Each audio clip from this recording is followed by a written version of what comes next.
The only thing that will change your life, change your business, change your money, change your relationship, is you must raise your standard.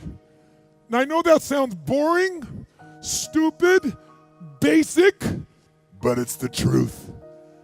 The only thing that changes our life long term is when we raise our standards. What does that mean? That sounds so boring and dumb. It means that all of us in life have things we want. We don't get what we want, we get what we have to have. We all get what we tolerate. But when you're no longer willing to tolerate something, that's when your life changes. People feel alive, which is growing. Everything in the universe grows or dies, and contributing. Everything in the universe contributes or it's eventually eliminated by evolution. So those are the spiritual needs, growth and contribution, where you get beyond yourself. And I think that the majority of us don't take moves because of fear, and fear is just uncertainty. It's that base need. And when I go around and I describe this in more detail, and I work with a big audience, 15, 20,000 people, and I'll say, have them do a set of exercises and have them figure out where do they get, what triggers them to be certain or uncertain. They understand that like everything I do is to meet these needs. Very often you're getting what you're asking for, you're just not aware of how general you're asking. Clarity is power. The more clear you are about exactly what it is you want, the more your brain knows how to get there. Your brain is a servo mechanism. It's like a bomb.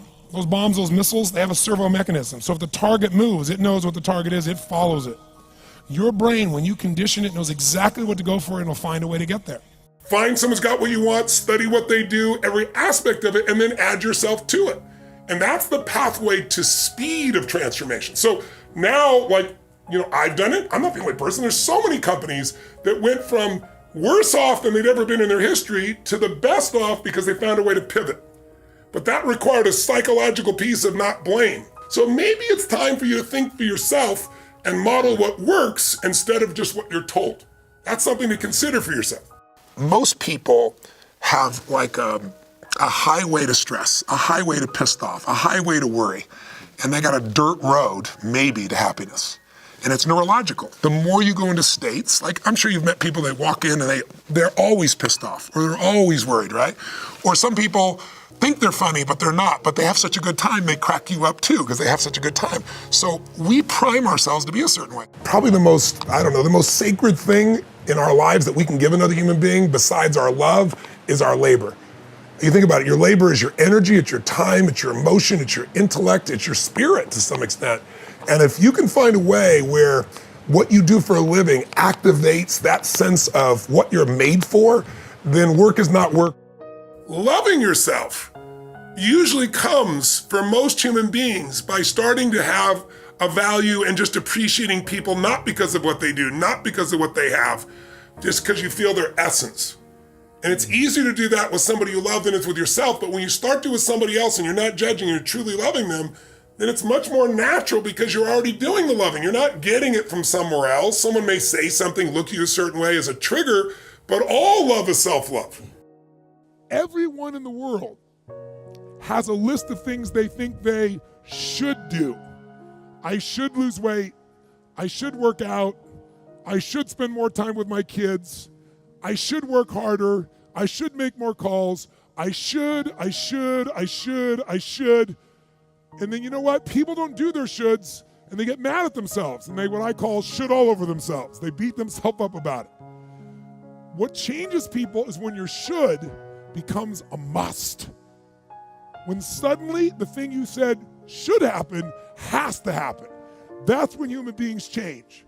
And so most people they're trying to meet their needs in a kind of a backwards way. And I think that fear, that uncertainty is what keeps most people from growing until they get enough pain. And then that pushes them to a threshold where their needs aren't being met, they gotta change. And unfortunately, most people wait till they have enough pain. Now, that's not my preference. There's two types of motivation. There's push and there's pull. If you're trying to push yourself, which is what you're doing with your running right now, I'm glad to see the shoes on and getting you ready for it. But if you're trying to push yourself to run, there are gonna be days where you do it and days you're not, right? And sometimes you might beat yourself up about it or tell yourself you should, but you still don't. If it's pull, there's something out there you want so much, pull is 100 times more powerful than push, because push wears out, pull does not. Loving yourself every moment, all the time is not the secret to success. Having appreciation for yourself is different than constantly loving. Now in the Bible it says love thy neighbor as thyself, so I think it's a worthy goal and it's useful, but most people are obsessed with it. And I think get on about living a life that's meaningful and you'll love yourself. As long as you focus on you, you're not gonna love you. Because the human brain is always looking for what's wrong, what to protect, what needs to be changed. It's a survival instinct. And so it's looking for things to fight or flight or try to freeze or pretend you're not there about yourself. But when you're in a bit of service, when you're trying to serve something more than yourself, that's when the higher part of your consciousness is there. That's when your heart is flowing. You may get a big goal as soon as I want to make $1 billion. I want to bring peace to the earth. Why? Because as soon as you come up with a goal, all the obstacles show up. Unless you've got enough emotional drive to break through that, you're never going to discover what it really takes. So you got to get yourself past that. And the way to get past that is have enough reasons. Reasons come first, answers come second. This man did not know what he wanted, he did not have enough reasons. To ask intelligently, you got to ask specifically. To ask intelligently, you got to know why you want it, have enough drive to make it happen, enough juice to make it happen. If you don't have enough reasons, you will not make it happen. Most people, half of what they thought today is the same things they thought yesterday. About themselves, about their life, about their business. That's why most people's lives don't change very much. But if you wake up and you start realizing, I'm living in a home, an emotional home I don't want, you can change it. See, because everybody's got it. If you got $1 billion, check this out. If you had $1 billion, but the habitual emotions you go back to are frustrated and pissed off, then your life is called frustrated and pissed off. It doesn't matter how much money you have.